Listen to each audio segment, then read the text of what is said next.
আসসালামু আলাইকুম। কেমন আছেন সবাই? আশা করি সবাই খুব ভালো আছেন। তো আজকে মূলত আমার এক আঙ্কেলের যে জমিটা আছে সেখানে কিছু নতুন নতুন গাছ লাগানো হয়েছে, সেই গাছগুলো আপনাদেরকে দেখাবো। তো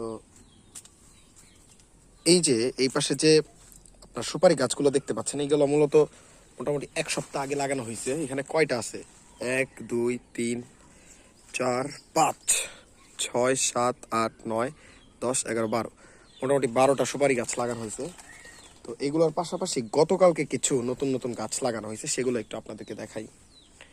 যেমন এই যে দেখেন এটা হচ্ছে একটা পেয়ারা গাছ, মোটামুটি নার্সারি থেকে হয়তো কিনে আনছিল। এটা একটা পেয়ারা গাছ। এরপর আপনার এই পাশে আছে হচ্ছে একটা আমের গাছ, মোটামুটি একটা ছোট্ট একটা আমের গাছ বলা যায়। এটা হয়তো কিনে আনা না, এটা হয়তো এমনি কোথা থেকে এনে লাগানো হয়েছে। এরপর এই পাশে হচ্ছে একটা ডালিম গাছ লাগানো হয়েছে। গাছগুলা লাগানো হয়েছে কিন্তু গাছগুলার তেমন ভালো না, মানে গ্রোথ ভালো না। নর্মালি নার্সারির গাছগুলো তো এর চেয়ে ভালো হয় আরো। তো এর পাশাপাশি এই যে পাশে আরো একটা পেয়ারা গাছ, এই পাশে একটা হচ্ছে আপনার সফেদা ফলের গাছ।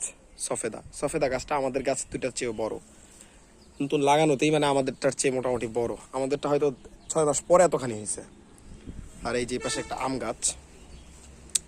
তো মোটামুটি এখানে দেখা গেছে যে 6 মাস বা 1 বছর পরে হয়তো বা এই গাছগুলো অনেক সুন্দর লাগবে দেখতে। মূল যেটা বিষয় এখানে আজকের মূলত ভিডিও করার যেটা উদ্দেশ্য, আপনাদেরকে দেখানোর যেটা উদ্দেশ্য, সেটা হচ্ছে যে আমরা আমাদের প্রত্যেকেরই বাংলাদেশ যদিও খুব অল্প আয়তনের ছোট্ট আয়তনের একটা দেশ, কিন্তু তারপরও আমাদের সারা দেশে যে পরিমাণ পতিত জমি আছে, সেই জমিগুলোতে আমরা যদি প্রত্যেকেই গাছ লাগাতে পারি সুন্দরভাবে, আপনার গাছগুলোকে লাগিয়ে গাছগুলোকে যত্ন করতে পারি, আমার মনে হয় না আমাদের নিজেদের দেশের খাদ্যের চাহিদা আমরা নিজেরাই পূরণ করতে পারবো। এছাড়া আমাদের নিজেদের যে অক্সিজেনের ঘাটতি আছে কিংবা জলবায়ু পরিবর্তনে আমরা একটা উল্লেখযোগ্য পরিমাণ ভূমিকা রাখতে পারবো। তাই আমি সবার প্রতি উদাত্ত আহ্বান জানাবো যে আপনারা গাছ লাগাবেন। তো আজকে আপনাদের সাথে নতুন একটা আপডেট শেয়ার করি, সেটা হচ্ছে যে আমাদের এই যে রান্নাঘরের পাশে এই যে জায়গাটা দেখতেছেন একদম ওই পর্যন্ত আমি দেখাই পুরোটা, এই কলা গাছটা ছাড়িয়ে মানে একদম এই ধরেন বড়ই গাছের আগ পর্যন্ত, মোটামুটি এই পর্যন্ত আমরা হচ্ছে একটা খুব তাড়াতাড়ি ইনশাল্লাহ এই যে বৃষ্টির পানিগুলো শুকিয়ে গেলেই, জমিগুলো একটু শক্ত হয়ে গেলে আমরা ইনশাল্লাহ এখানে আমাদের প্রথম আমরা ছাগলের একটা শেড তৈরি করব। তো ইনশাল্লাহ সেটাও আপনাদেরকে ভিডিওর মাধ্যমে দেখাবো। তো সবাই দোয়া করবেন যাতে খুব তাড়াতাড়ি এখানে আমাদের শেডের কাজ আমরা শুরু করতে পারি। আরেকটা জিনিস দেখাই, এটা আপনাদেরকে, এটা আমি নিজেও জানি না এটা আসলে কি। এই যে কলার ছোপটা বা ঝাড়টা দেখতে পাচ্ছেন, এটা হচ্ছে এই কলা গাছটা হচ্ছে এই গাছটা হচ্ছে এমনিতেই হয়েছে, মানে হঠাৎ করে এখানে কোনো চারা লাগানো হয় না, এই গাছটা এমনিতেই হয়েছে।